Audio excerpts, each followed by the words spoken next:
أعوذ بالله من الشيطان الرجيم. بسم الله الرحمن الرحيم. إذا زلزلت الأرض زلزالها وأخرجت الأرض أثقالها وقال الإنسان ما لها يومئذ تحدث أخبارها بأن ربك أوحى لها يومئذ يصدر الناس أشتاتا ليروا أعمالهم فمن يعمل مثقال ذرة خيرا يره ومن يعمل مثقال ذرة شرا يره. صدق الله العظيم. وبرکاتہ.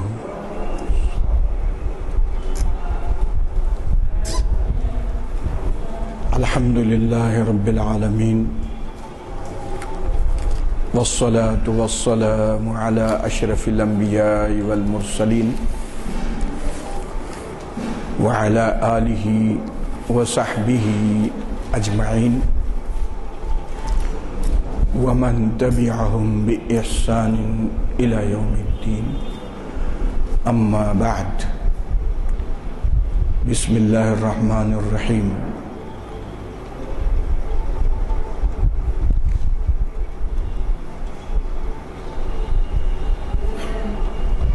والذين جاهدوا فينا لنهدينهم سبلنا إن الله لمع المحسنين. قابل احترام بزرگوں اور دوستوں،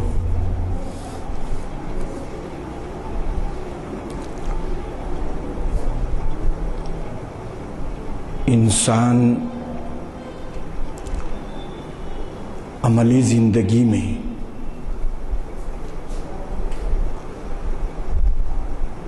نمونے کا محتاج ہے، اور یہ ہمارے اس دور کا سب سے اہم ترین مسئلہ ہے،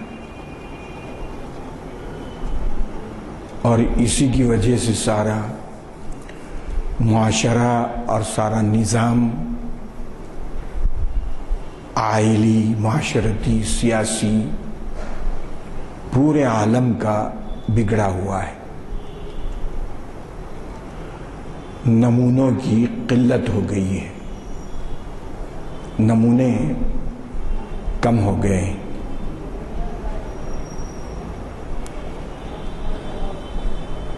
میڈیکل سائنس کی کتابیں بازار میں بہت زیادہ اویلیبل ہیں، کمی نہیں ہے ان کی، مگر کوئی بھی کتابیں پڑھ کر مطالعہ کر کے ڈاکٹر نہیں بنتا،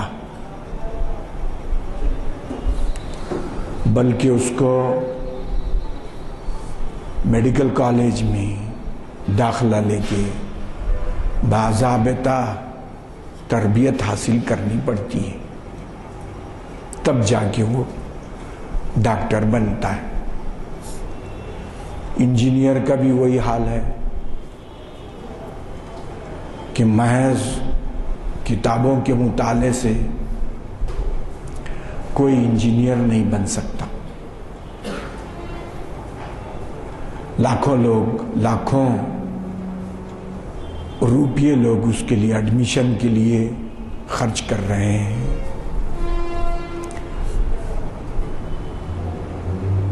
حیوان اور انسان میں اس بارے میں فرق ہے. مچھلی کا بچہ پیدا ہوا اور تیرنا شروع کر دیا، مرغی کا بچہ انڈے سے نکلا اور جناب دانا چگنا شروع کر دیا۔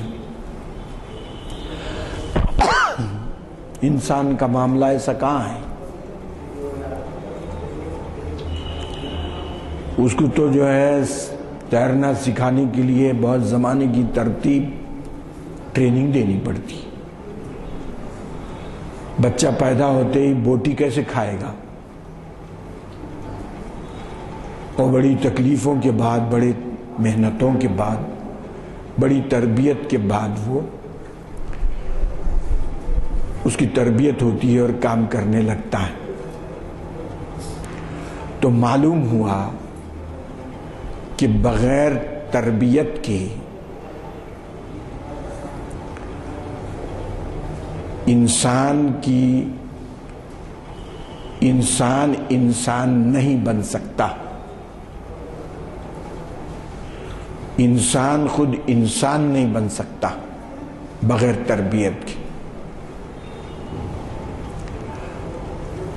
تو یہ تربیت دیکھیے، اسی وجہ سے قرآن مجید میں اللہ سبحانہ و تعالیٰ نے کیا فرمایا ہے؟ ربنا وابعث فیہم رسولا منہم، اے پروردگار ان میں ایک رسول بھیج۔ کس کام کے لیے؟ کیا ہوگا؟ یعلمہم الکتاب، وہ رسول ان کو کتاب سکھائیں گے۔ ابھی بات پوری نہیں ہوئی۔ یعلمہم الکتاب والحکمت، کتاب بھی سکھائیں گے، اس کا فہم بھی سکھائیں گے۔ حکمت کیا ہے؟ فہم۔ حدیث شریف ہے، ابھی بھی بات پوری نہیں ہوئی۔ یعلمہم الکتاب والحکمت ویزکیہم، اور ان کی تربیت کریں گے۔ دیکھیے، تربیت صرف تعلیم کتاب سے بات پوری نہیں ہوتی، اسی وجہ سے بلکہ تعلیم کے بعد اس کی تفہیم، اور پھر تفہیم کتاب کے بعد تزکیہ، اس کی تربیت ضروری ہے۔ اگر یہ نہ ہو تو پھر وہ غالب صاحب کا شعر یاد آتا ہے، مانتا ہوں ثواب طاعت و زہد، پر طبیعت ادھر نہیں آتی۔ پہلے آتی تھی حال دل پہ ہنسی، اب کسی بات پر نہیں آتی۔ تو یہ ہوتا ہے کہ تربیت نہ ہو تو بتاتے ہیں کہ پر طبیعت ادھر نہیں آتی۔ تربیت ضروری ہے۔ تعلیم اور تزکیہ، تعلیم یا تربیت، تعلیم یا تزکیہ، کبھی بھی ایسا نہیں ہوا انسانی تاریخ میں کہ اللہ سبحانہ وتعالیٰ نے کتاب تو بھیج دی ہے اور نبی نہیں بھیجا۔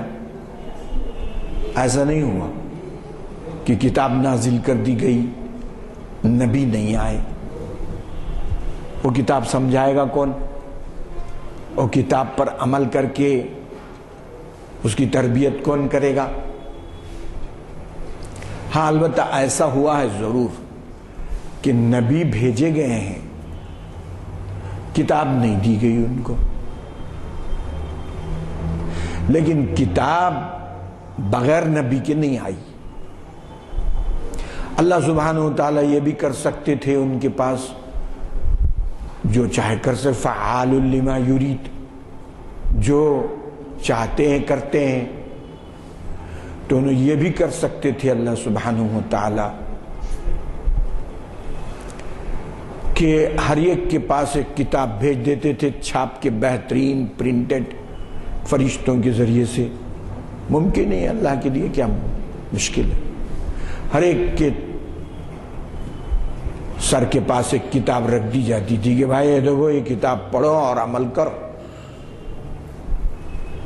نہیں، رسول بھیجے گئے، رسول پر کتاب نازل کی گئی، رسول نے کتاب پڑھائی، یتلو علیہم آیاتک، دوسری جگہ اللہ نے فرمایا وَيُعَلِّمُهُمُ الْكِتَابَ وَالْحِكْمَةَ، پھر پڑھی بھی اور سکھائی بھی، وَيُزَكِّيهِمْ، اور پھر ان کو پاک صاف کیا، ان کی تربیت کی۔ تورات ہو، زبور ہو، انجیل ہو، کوئی آسمانی صحیفے ہوں، اللہ سبحانہ تعالیٰ نے یہ نظام جاری رکھا کہ کتاب کے ساتھ کتاب سمجھانے اور اس پر تربیت دینے والا بھیجا ہے، اور اس کے بغیر معاملہ بنتا نہیں ہے، اس کے بغیر تربیت ہوتی نہیں ہے، اس کے بغیر عمل آوری مشکل ہے۔ تو معلوم ہوا کہ صرف تعلیم سے بات بننے والی نہیں، تعلیم، تفہیم، تربیت، تزکیہ، یہ تینوں مقصد ہیں، یہ تینوں ہوں تو بات پوری ہوگی۔ اب ہمارے معاشرے میں کیا ہو رہا ہے؟ تعلیم ہو رہی ہے، اس کے نتیجے میں عمل کا فقدان ہے، کسی کو توفیق نہیں ہے، تربیت ہی نہیں ہے، افراتفری کا ماحول ہے، سماجیات بگڑے ہوئے، عائلیات بگڑے ہوئے، سیاسیات بگڑے ہوئے، ہر چیز بگڑی ہوئی ہے، اس لیے کہ تربیت نہیں رہی، تزکیہ نہیں رہا، نمونے کم ہو گئے۔ ماڈل کو دیکھے بغیر آدمی کو توفیق نہیں ہوتی، سامنے ماڈل ہونا چاہیے، اس کی سامنے نمونہ ہونا چاہیے، نمونے کے بغیر عمل نہیں ہو سکتا۔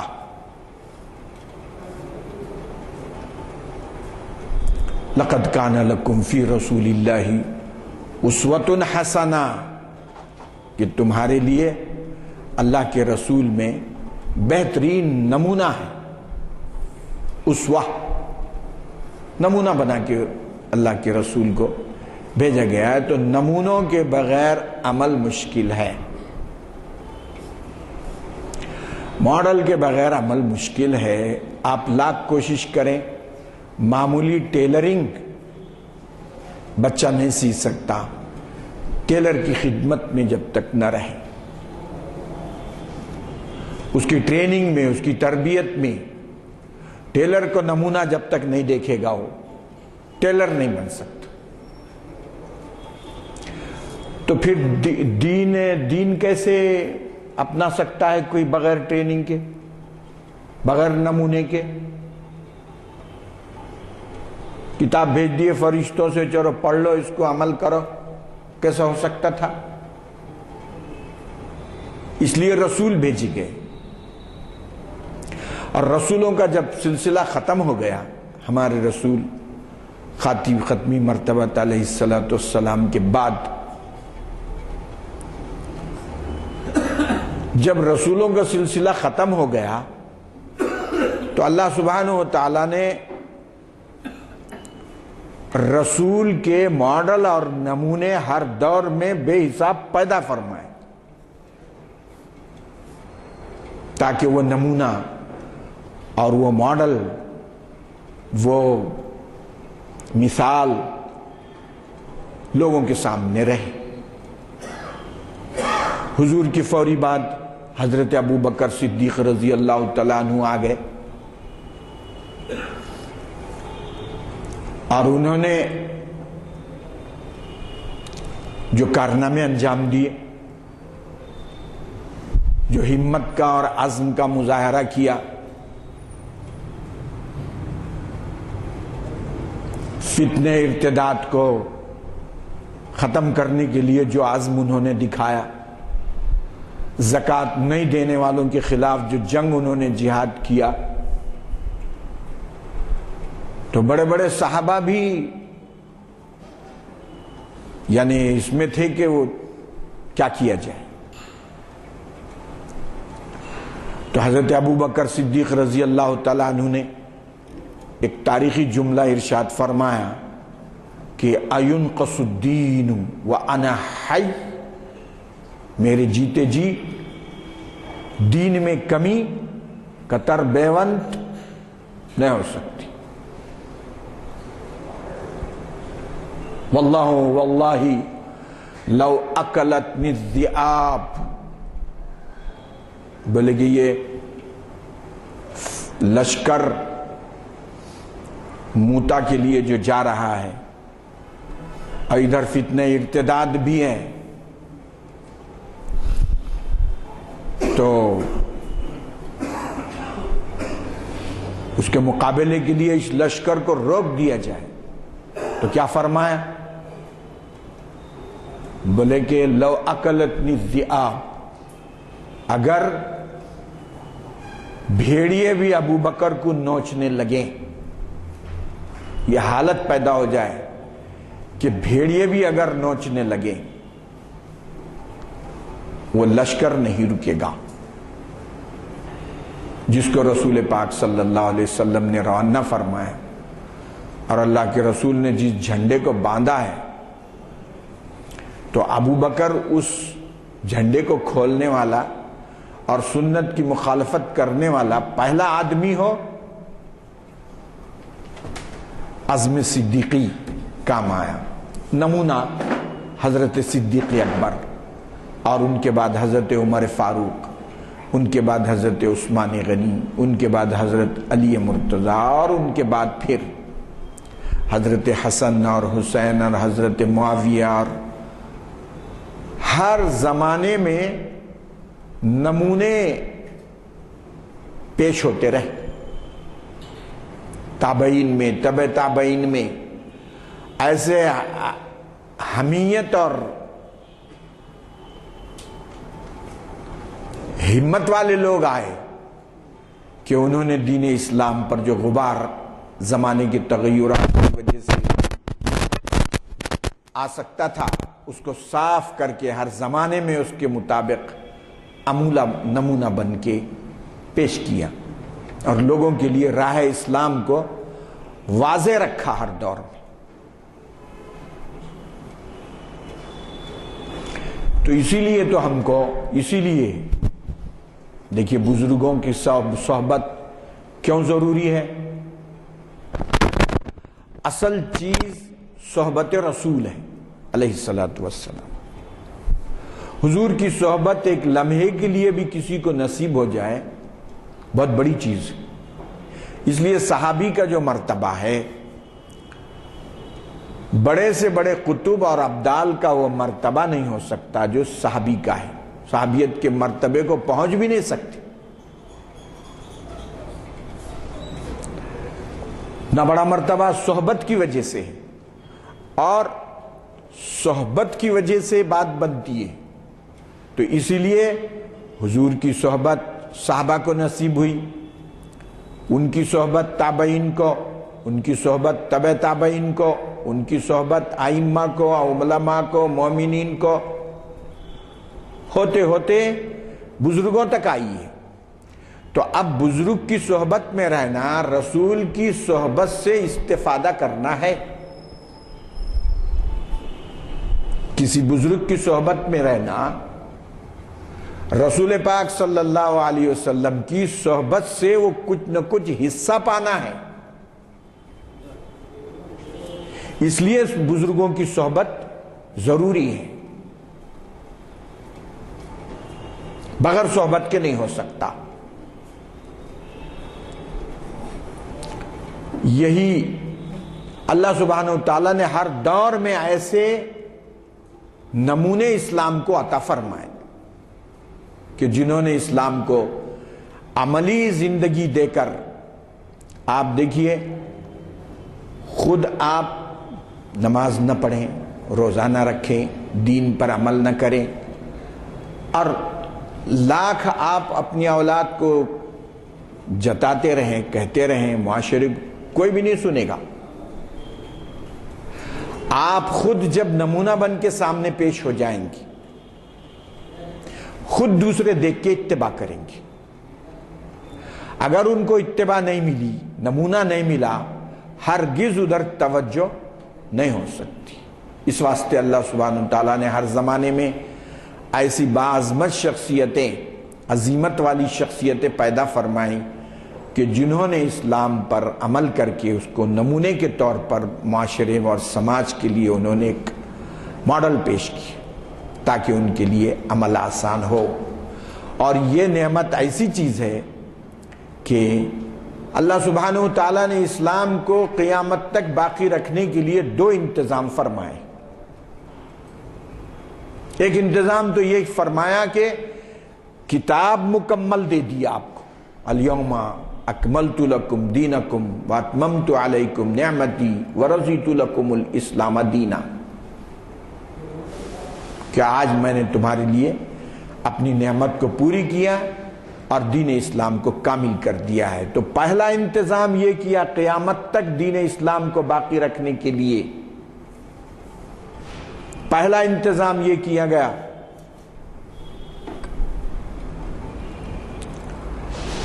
کہ قرآن مجید کو مکمل کر ایک دستور کامل دے دیا۔ دوسرا انتظام یہ کیا کہ اس دستور پر عمل کر کے چلنے والے ہر دور میں نمونے فراہم فرمائے۔ یہ اسلام کی یہ دو وجوہات کے ذریعے سے اسلام کی حفاظت قیامت تک کرنے کا اللہ سبحانہ وتعالیٰ نے وعدہ فرمایا۔ تشریف لائیے، ادھر آئیے، اور فرمایا اِنَّا نَحْنُ نَزَّلْنَا الذِّكْرَ وَإِنَّا لَهُ لَحَافِظُونَ، کہ ہم نے ہی اس قرآن کو نازل کیا ہے اور ہم ہی اس کی حفاظت کرتے رہیں گے۔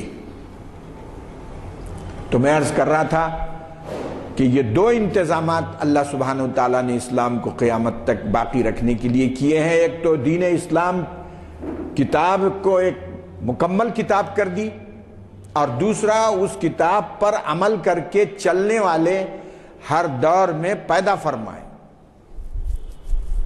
یہ دوسرے مذہب کو نہیں ملی، یہ چیزیں دوسرے مذاہب کو یہ چیزیں نہیں ملی جو اسلام کو یہ نعمتیں ملی ہیں۔ انہی بابرکت شخصیتوں میں سے ایک شخصیت کا انتخاب آج ہم نے کیا ہے، حضرت مرزا مظہر جانے جانا رحمت اللہ علیہ۔ انہی شخصیتوں میں سے تھے کہ جنہوں نے اسلام کو باعتبار نمونہ اور عمل باقی رکھا، اپنے معاشرے اور سماج کے لیے وہ ایک نمونہ بن کے انہوں نے اپنے معاشرے کو سبق اور درس دیا۔ تو ایسے بزرگوں کی سیرت اور تاریخ کا جاننا ہمارے لیے بہت ضروری ہے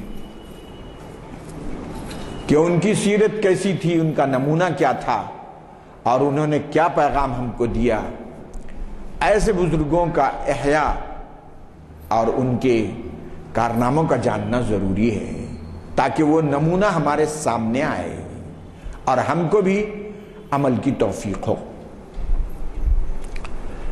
اس میں گرامی جانے جان حضرت کے والد اورنگزیب کے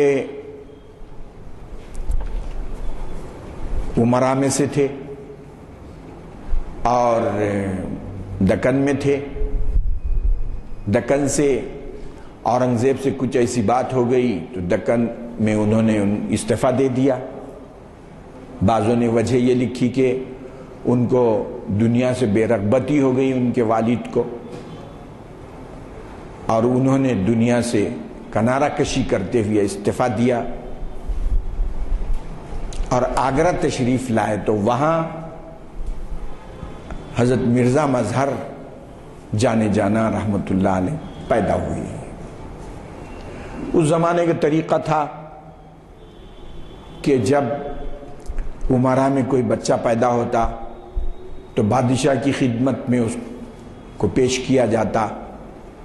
بادشاہ اس کے لیے کوئی نام تجویز کرتا یا جو نام تجویز کیے گئے ہیں ان میں سے کسی ایک کو پسند کرتا، اور یہ سمجھا جاتا تھا کہ یہ بادشاہ کے آئندہ وفادار رہیں گے، اور پھر یہ کہ ان کو نوازا بھی جاتا آئندہ.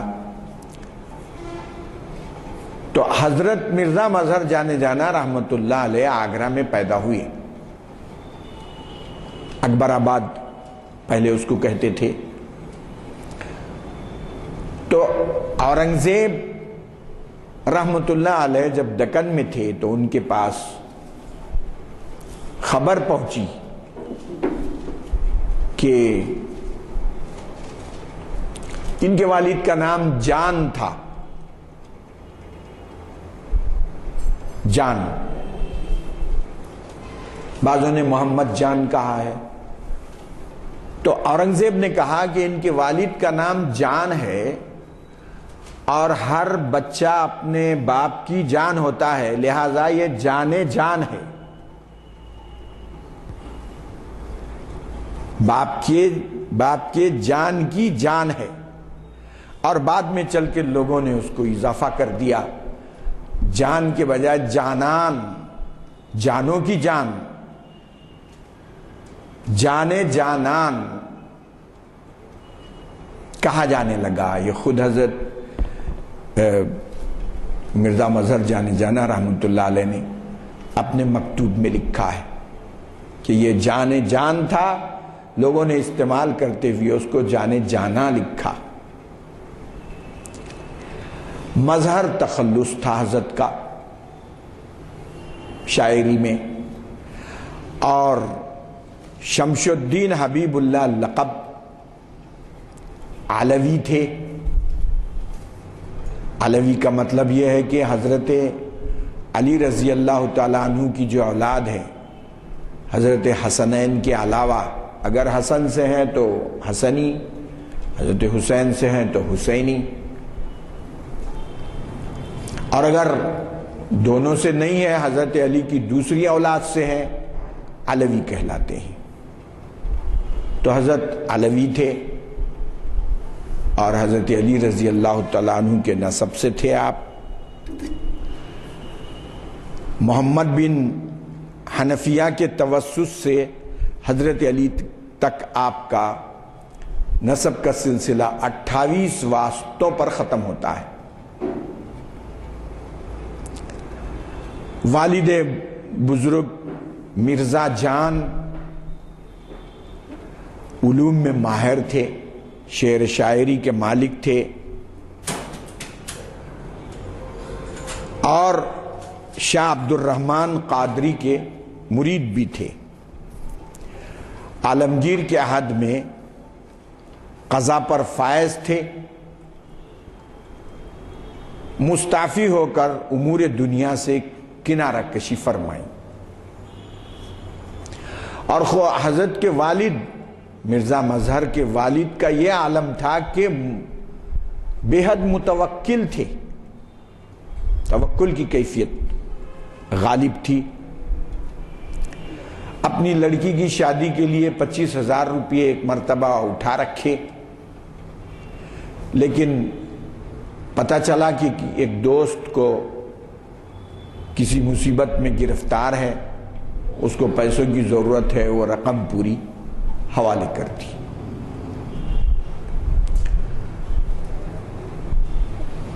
خادمہ نے حضرت سے کہا کہ آپ نے گھر میں کدو کی بیل لگا رکھی ہے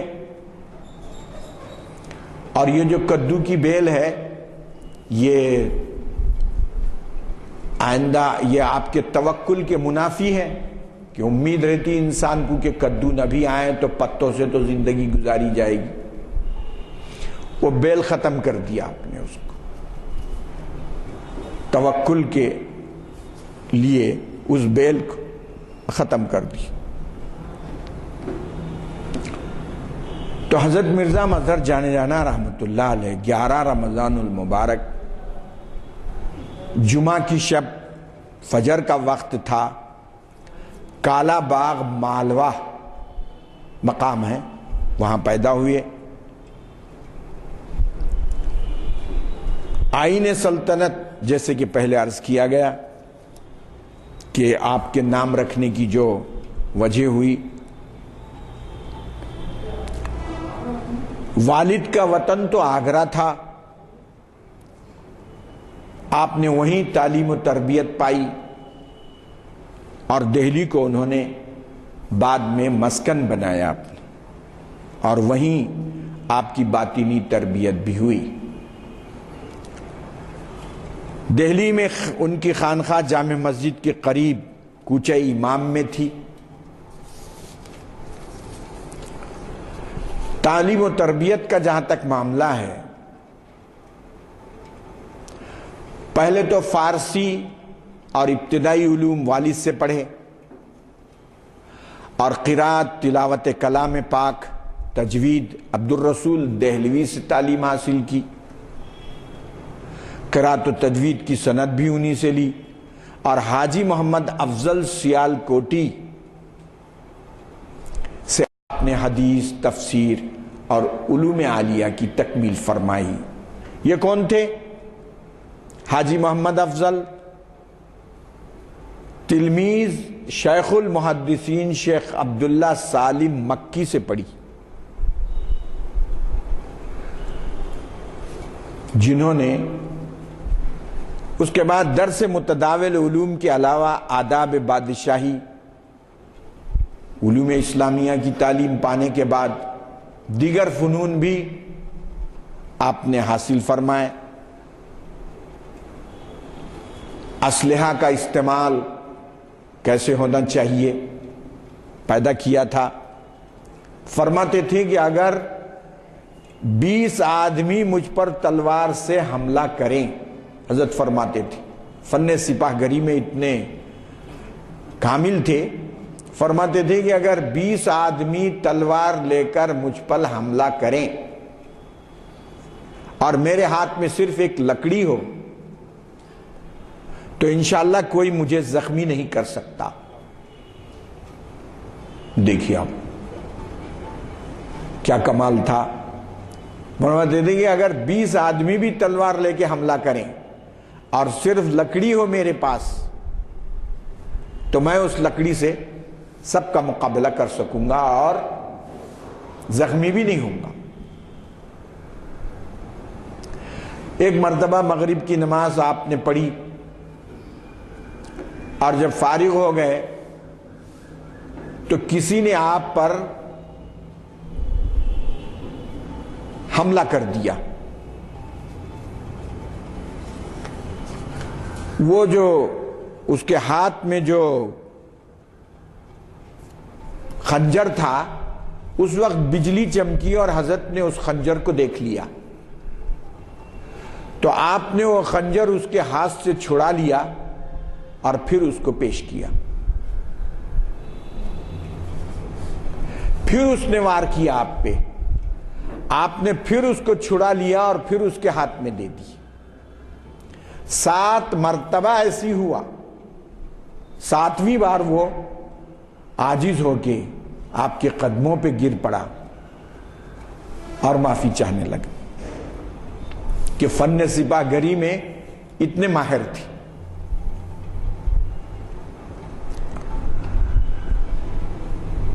گھوڑے پر سوار ایک مرتبہ کہیں تشریف لے جا رہے تھے، ایک مست ہاتھی سامنے سے آ رہا تھا، وہ ہاتھی آپ کے گھوڑے کے قریب ہوا اور آپ کو سونڈ میں لے کر دبوچ دیا ہاتھی نے۔ تو آپ نے اپنا خنجر نکالا اور اس زور سے اس کی سونڈ پہ مارا کہ وہ بےتاب ہو کر آپ کو چھوڑ دیا. یہ آپ کی فن سپاہگری کا عالم تھا. مطلب دیکھیے کہ ہمارے جو اسلاف تھے وہ ہر فن مولا ہوتے تھے، عاجز نہیں ہوتے تھے، کمزور نہیں. جو ضروری فنون زمانے میں چلتے ہیں اس سے واقف ہوتے تھے.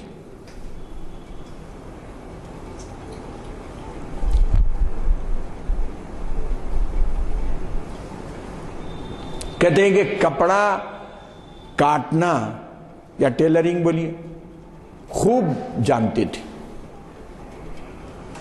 اور شلوار کی خاص طور پر جو کاٹ ہوتی ہے اس کو 50 طریقے سے کاٹتے تھے، اتنے ماہر اس میں تھے. تربیت باطنی کا جہاں تک تعلق ہے، فرماتے ہیں کہ والد کی وفات کے بعد 2 سال حضرت نے خود یہ چیزیں اپنے مکتوبات میں لکھی ہیں کہ 2 سال میں دنیا طلبی میں گزارا. اور کچھ لوگوں نے آپ کو بادشاہ فروخ سیر کی خدمت میں لے گئے. اتفاق سے بادشاہ کو زکام کی وجہ سے وہ حاضر دربار نہ ہوا، اس لیے آپ ناکام، آپ کو لوٹنا پڑا. اس رات میں آپ نے خواب دیکھا کہ ایک بزرگ کے مزار پر آپ گئے ہوئے ہیں اور صاحب مزار سے نکل کر اپنی ٹوپی آپ کو پہنا دی.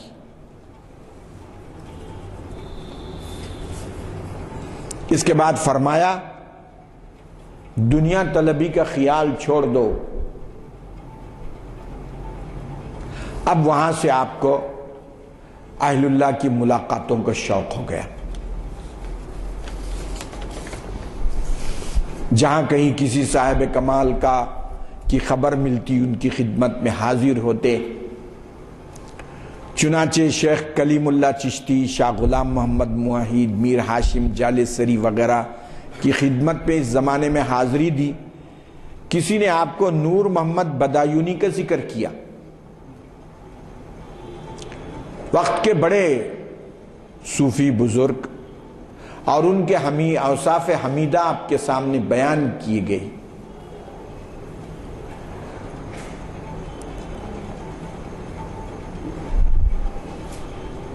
تو نور محمد جو ذات گرامی تھی، انہوں نے سیف الدین حضرت معصوم کے صاحبزادے، حضرت معصوم شیخ سرہندی کے صاحبزادے، گویا حضرت شیخ احمد سرہندی رحمۃ اللہ علیہ کے پوترے تھے نور محمد بدایونی، سے آپ نے بیعت کی اور کسب کیا، فیض حاصل کیا. حضرت کا طریقہ کار یہ تھا، آپ کے نور محمد بدایونی کی خدمت میں گئے تو ان کا یہ طریقہ کار تھا کہ پہلے وہ انکار کر دیتے تاکہ مرید ہونے والے کا اخلاص معلوم ہو. فوری مرید نہیں کرتے تھے اور استخارہ فرماتے تھے، اور استخارے میں اجازت مل جاتی تو مرید کرتے تھے.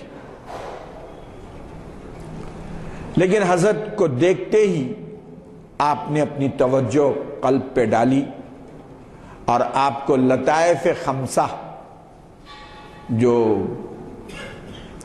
تصوف کی اصطلاح میں ذکر کو جاری کرنے کے طریقے ہیں، وہ آپ کو جاری کروا دی.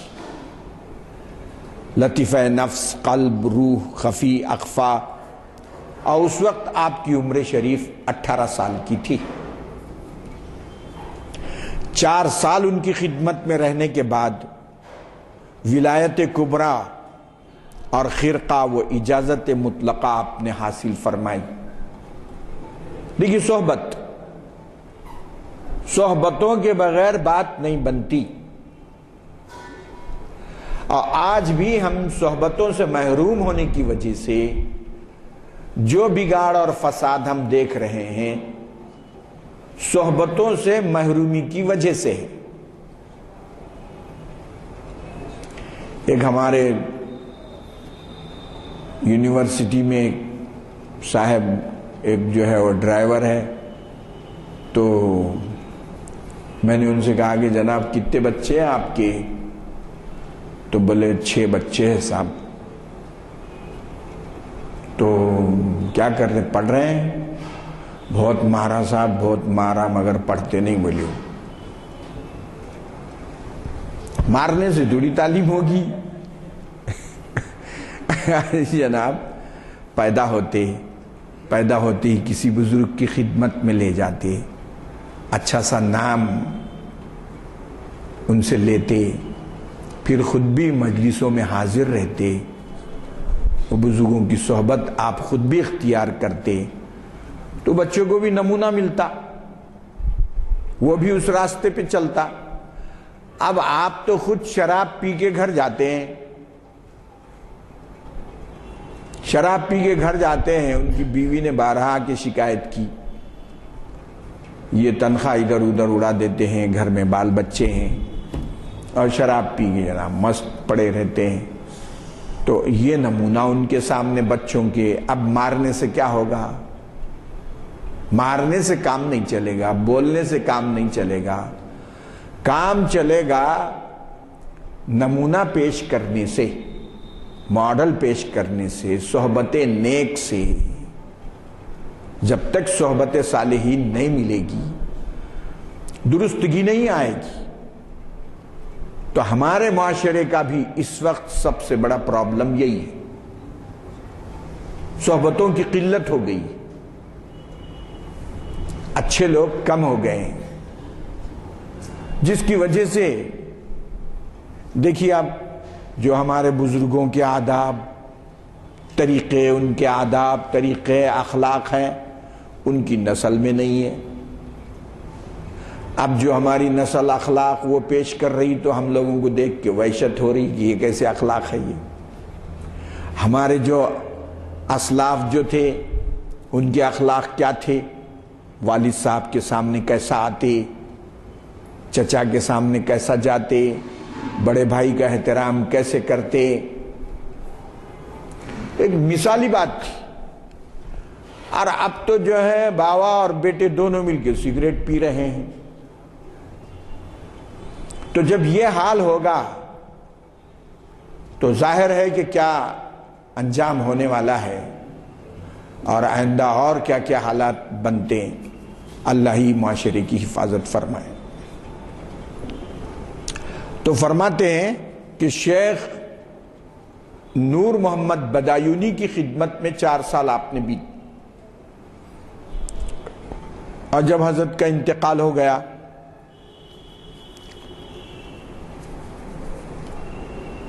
تو پھر انتقال کے بعد بھی حضرت کی آستانے کی مجاوری کرتے رہے 6 سال تک۔ پھر حضرت حاجی محمد افضل سیال کوٹی کی خدمت میں گئے اور ان سے کسب فیض کیا، ان سے حدیث شریف پڑھی، اور ان کی بھی جب وفات ہو گئی تو پھر حضرت شاہ گلشن رحمت اللہ علیہ کی خدمت میں گئے۔ انہوں نے مریدین کو حضرت زبیر کے حوالے کر رکھا تھا، اس لیے مرزا صاحب بھی ان کی خدمت میں پہنچے،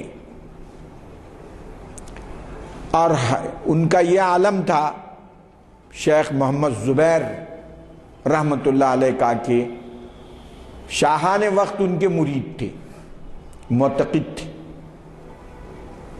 تو اس کی وجہ سے ایسا ماحول بن گیا تھا کہ بادشاہ بھی خود نیک ہوتے تھے۔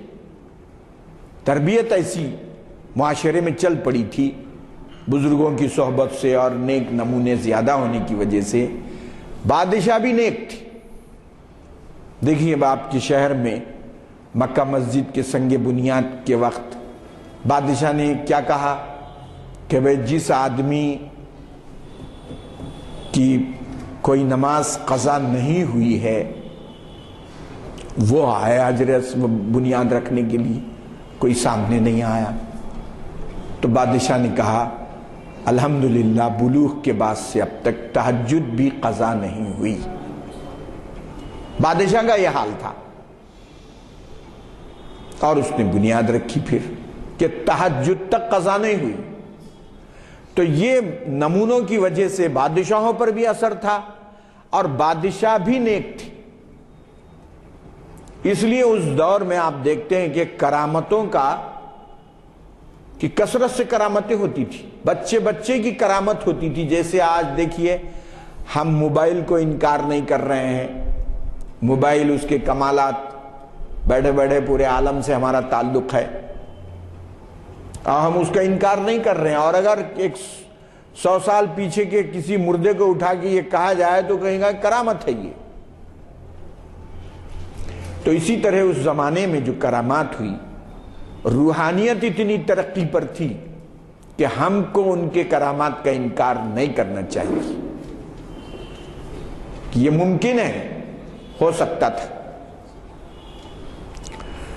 تو بہرحال حضرت فرماتے ہیں کہ پھر ان کے بعد آپ حافظ سعد اللہ کی خدمت، رحمت اللہ علیہ کی خدمت میں گئے، اور 12 سال ان سے استفادہ فرمائے۔ دیکھیے اب کتنے دن ہو گئے، پہلے تو دینی علوم حاصل کیے۔ اب دیکھیے کسی بھی بزرگ کو جو ہمارے اسلاف میں سے گزرے ہیں، انہوں نے علوم شریعہ حاصل کیے پابندی سے پورے، اس کے بعد تربیت میں کسی شیخ کی صحبت میں، بزرگوں کی صحبت میں لگے رہے، عمریں بتائی، تب جا کے ان کی شخصیتیں بن گئی۔ تو یہ بھی سعد اللہ، شیخ سعد اللہ رحمت اللہ علیہ حضرت معصوم کے خلیفہ تھے، یعنی حضرت شیخ احمد سرہندی کے صاحبزادے تھے۔ ان کی وفات کے بعد شیخ محمد عابد سنامی کی خدمت میں حاضر ہوئے، اور یہ شیخ عبدالاحد کے خلیفہ تھے۔ ان کا نسب حضرت صدیق اکبر رضی اللہ تعالیٰ عنہ سے تھا۔ زہد و تقوی میں بلند پایا، اور پھر ایک مرتبہ سیر مرادی میں ابتدا سے انتہا تک 1 سال کے اندر تمام مقامات کو آپ نے طے فرمایا، اور خصوصیات مجددیہ، محبت و محبوبیت، ولایت کبریٰ و صغریٰ وغیرہ کی شہادت دی۔ اس کے علاوہ طریق قادریہ، چشتیہ، سہروردیہ کی بھی آپ نے اجازت لی، اور ان سے آپ نے کسب فیض فرمایا۔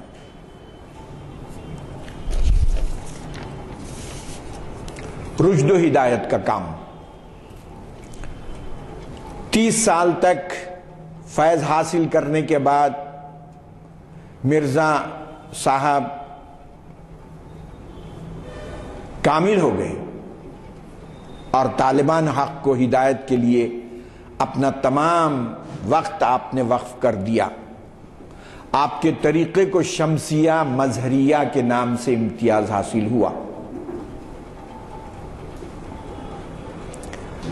کوئی حاضر ہوتا تو اس کا امتحان لیتے پہلے، اور اس کے بعد استخارہ کے بعد اس کو مرید بناتے، اور ارشاد فرماتے تھے تصور محض ایک رسم نہیں ہے بلکہ تصفیہ باطن یا تکمیل اخلاق کا ذریعہ ہے۔ اگر تقدس و پاکیزگی کا اثر اخلاق پر نہ پڑا تو وہ ایک بے سود چیز ہے، کسی کام کی نہیں۔ ان کے مریدین میں روہیلوں کی تعداد زیادہ تھی۔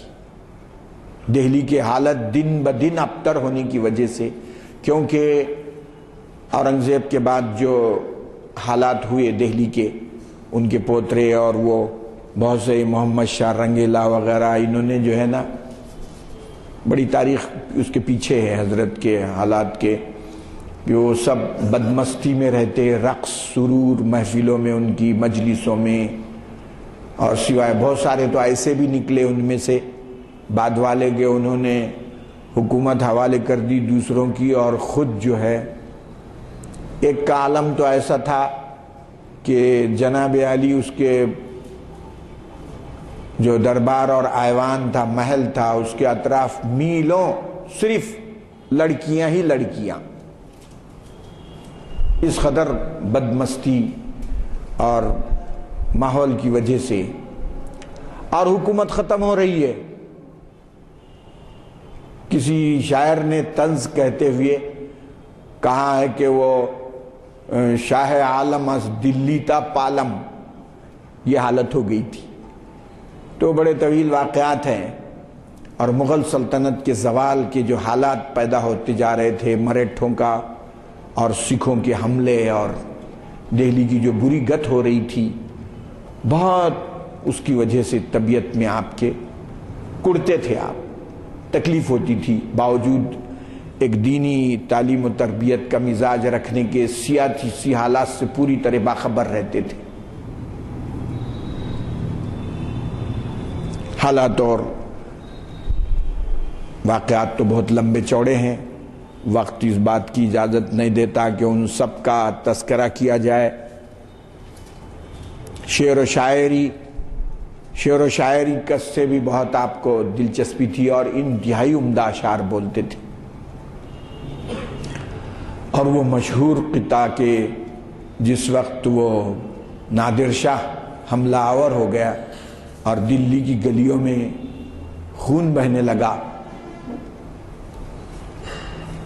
تو لوگ آپ کی خدمت میں حاضر ہوئے، تو آپ نے فرمایا کہ شامت اعمال ماں، زبان زد ہو گیا ہو، شامت اعمال ماں صورت نادر گرفت۔ اگر آج جو ہے عالم اسلام کے خلاف کفریہ طاقتیں بڑی شدت سے سامنے آ رہی ہیں، تو اس موقع پر بھی ہم یہ کہہ سکتے ہیں کہ یہ ہمارے بدعملیوں کی شکل ہے جو ہمارے خلاف اٹھ کھڑی ہوئی ہے، اس کے سوا کچھ نہیں ہے۔ تو فرماتے تھے، حضرت نے فرمایا تھا اس زمانے میں، شامت اعمال ماں، ہمارے بدعملیوں کی شامت صورت نادر گرفت، نادر کی شکل میں آئی ہے۔ اور چونکہ اہل سنت سے تعلق رکھتے تھے نادر شاہ کی فوج، تو شیعہ فوج تھی، شیعہ تھے وہ، تو انہوں نے ایک مرتبہ حضرت جو ہے اپنے خانقاہ میں تشریف فرما تھے کہ بازو سے تعزیہ جانے لگا۔ کسی مرید نے سوال کیا کہ حضرت یہ تعزیہ کیا ہے؟ تو آپ نے فرمایا کہ لکڑی کو سلام کرنا۔ اور کیا ہے؟ لکڑی کو سلام کرنا بدعت نہیں تو اور کیا بدعت ہو سکتی ہے؟ پوچھا، لکڑی ہے، اس کو سلام ہو رہا ہے۔ تو وہ بات جو ہے سیاست والوں تک پہنچی، اور انہوں نے منصوبہ بنایا، اور 3 آدمی آپ سے ملنے کے لیے آئے، اطلاع دی گئی آپ کو، تو آپ نے مسکرایا، کشف ہو گیا ہوگا، اللہ کی جانب سے بات بتائی گئی ہوگی، تو مسکرایا اور تشریف لائے، اور آتے ہی سامنے اس نے پوچھا کہ اس میں سے 2 ایرانی شکل کے تھے، ایک مغل شکل کا تھا، تو فرمایا کہ آپ ہی مرزا مظہر جانے جانا ہے؟ تو آپ نے فرمایا جی ہاں، اور اس نے تیزی سے وار کیا جو آپ کے سینے پہ لگ گیا، اور اسی سے آپ کی شہادت ہوئی۔ تو یہ اہل اللہ اور بزرگان دین، ہزاروں مریدین، اکثر روہیلے آپ کے مرید تھے، تو بتایا گیا ہے کہ ہزاروں کی تعداد میں روزانہ کم سے کم 100 آدمی توبہ کرتے آپ کے ہاتھ پہ اور بیعت کرتے تھے، اور تقریباً 200 مریدین کو آپ نے خلافت عطا فرمائی، اور مکتوبات کے ذریعے سے اصلاح کا ایک جال پھیلا دیا۔ آپ کے مکتوبات پڑھنے کے قابل ہیں۔ اکثر سرمایہ آپ کا فارسی میں ہے، اس لیے کہ اس زمانے میں فارسی ہی چلتی تھی، تو یہ واقعات آپ کے ہم عصروں میں میر تقی میر، فتح علی گردیزی اور دوسرے لوگ تھے۔ تو بہرحال حالات تو بڑے طویل ہیں، مگر اختصار کی وجہ سے، وقت کی وجہ سے یہ آپ کی زندگی کا خاکہ ہماری رہنمائی کے لیے رکھ دیا گیا ہے۔ اللہ سبحانہ و تعالی ہم کو ان بزرگان دین کی سیرت پڑھنے، سمجھنے، ان کا عملی نمونہ جاننے کی توفیق عطا فرمائے اور اس کی اتباع کی توفیق دے۔ صلی اللہ تعالی علی خیر خلقہ محمد وعلی آلہ واصحابہ اجمعین۔